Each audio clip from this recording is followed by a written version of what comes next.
Donc, la dernière leçon pour la trigonométrie, si le diagramme ci-dessus illustre l'assemblage du vilebrequin et du piston du moteur d'un automobile. J'ai mis les valeurs dessus. Je ne sais pas sur votre feuille si vous avez les valeurs écrites à côté ou pas, mais moi, je les ai écrites sur le dessin. Donc, la partie PQ mesure 5,32 cm, la partie PR, c'est 6,18 cm, puis l'angle entre les deux, c'est de 116. Dans celui-là, on ne peut pas utiliser la loi de Sin, ni SOHCAHTOA. SOHCAHTOA, c'est parce que ce n'est pas un triangle rectangle. Et la loi de Sin, c'est si je regarde, il faut que j'aie l'angle puis le côté en face. Donc, puisque je n'ai pas l'angle et le côté en face de aucun, je ne peux pas utiliser la loi de Sin. Il va falloir que j'utilise la loi de Cos. Donc, c'est les lettres PQR. Si tu n'aimes pas tes lettres PQR parce que ça ne matche pas avec les lettres qu'on avait dans la loi de Cos et la loi de Sin, change-les.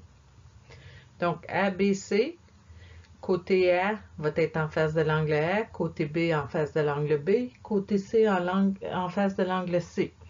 Donc, dans mon dessin, maintenant, je cherche le côté A. J'écris mon équation, je remplace. Je trouve que A carré est égal à 95,319, puis ça continue. Je prends la racine, ça va me donner 9,76 cm pour le côté BC ou côté A. Exemple 2. Pour calculer la hauteur d'une falaise inaccessible, un arpenteur trace le diagramme suivant avec les informations indiquées. Si on regarde le triangle ABD, il est sur le sol. Il n'est pas un triangle rectangle. Le triangle CBD, il est comme sur le côté, puis lui, il a un angle de 90. Donc, ici, j'ai montré que dans le triangle qui est sur le sol, je peux calculer le troisième angle facilement parce que j'en ai déjà deux. Dans lui, on cherche la hauteur de la falaise, donc ici, le H. Dans ce triangle-là, on n'a seulement qu'un angle. Il me faudrait un côté avec l'angle, puis là, je pourrais utiliser SOHCAHTOA, puisqu'il est un triangle rectangle, pour trouver la hauteur de la falaise. Donc, le côté qui est des deux triangles, on va essayer de le trouver. Le triangle qui est sur le sol, ici, c'est ABD, donc j'ai remplacé dedans.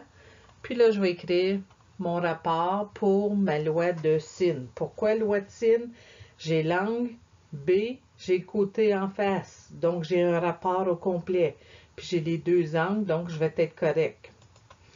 Donc ici, je dis que 70 sur sinus de 87 égale à A sur sinus de 43, qui est égal à D sur sinus de 50. On peut trouver A et D assez facilement. Je ne trouverai pas D parce qu'il n'est pas dans l'autre triangle D, donc il ne me donne rien de le trouver. Que je vais trouver le A. Puis ici, j'ai mis les côtés en haut parce que je cherche un côté. Donc, avec les deux premiers, je peux trouver que le A est 47,8. Donc, dans mon dessin, ça veut dire que ici, en bas du triangle CBD, c'est 47,8. Je cherche la hauteur, j'ai l'angle de 40.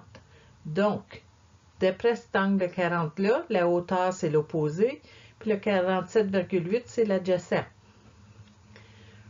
Donc, opposé et adjacent, c'est tangente. Je remplace et je trouve 40,1 mètres pour la hauteur de la falaise. Tes devoirs. T'es dans les exercices 9.5 et dans les exercices 9.6. C'est les derniers devoirs de l'année.